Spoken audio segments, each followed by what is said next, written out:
नमस्कार, माझं नाव सोमनाथ बोलतो. मी राजनांदगाव गणपती तालुका शिरूर जिल्हा पुणे या ठिकाणी आज आलो अहिल्यानगर जिल्ह्यामध्ये पारनेरमध्ये. तर नंदा गायकवाड मॅडम माझ्यासोबत आहेत. नंदा मॅडमला अमृत घ्यायच्याबद्दल काय प्रॉब्लेम होता आणि अमृत घेतल्यानंतर काय फरक पडले हे आपण मॅडमच्या तोडून सांगितलं. तर मॅडम काय त्रास होता आणि काय एक्सपिरियन्स आहे तुमचा? माझे नाव नंदा एकनाथ गायकवाड. मला थायरॉइडचा त्रास होता आणि थायरॉइडमुळे माझे पाय सुजायचे आणि माझं 80 किलो वजन होतं. आता एक महिना झाला मी 2 बॉटल घेतले. तर माझे आता 70चं 3 किलो वजन, 80चं 3 किलो वजन कमी झालेलं आहे आणि माझे पाय सुजायचे कमी झालेले आहे. मला पित्तशयामध्ये थोडं खडायचं म्हणजे 8 mm सांगितलेलं आहे. तर तो आता नॉर्मल म्हणून सांगितलं दाखवलेलं आहे.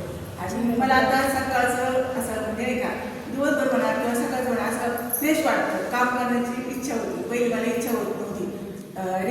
अमृत ज्यूस घेण्याच्या अगोदर मला काम करूच वाटत नव्हतं. पण आता मला